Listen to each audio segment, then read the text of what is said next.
The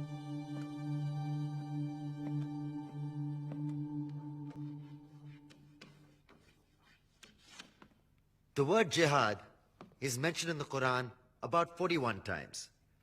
The words mercy, peace, and compassion are mentioned about 355 times. Yes, come in.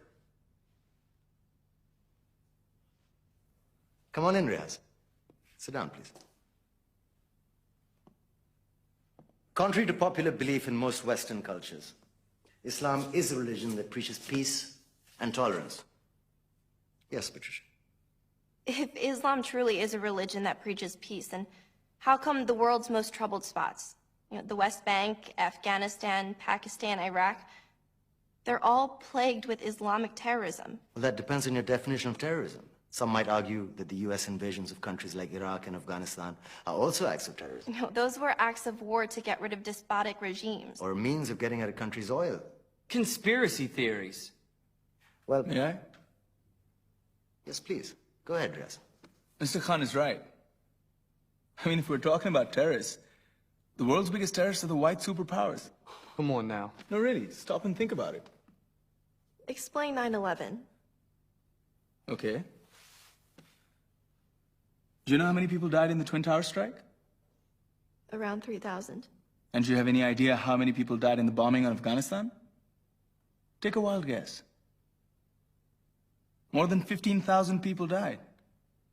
And that's just conservative figures. About 50,000 tons of explosives were dropped on innocent civilians. Men, women, children. Yeah, but that was because of the Taliban. Now that you brought it up, did you know that the Taliban was a creation of the CIA to fight the Russians? Whatever. They were still harboring terrorists.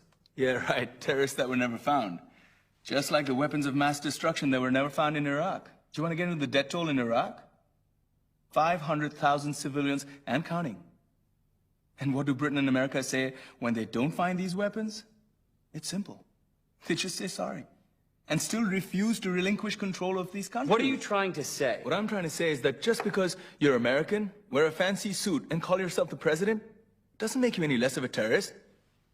I'm saying that if you don't stop meddling in other people's countries, you will face a backlash. If Muslims like you feel that way, then why don't you get out of our country? We will. As soon as you promise to leave ours.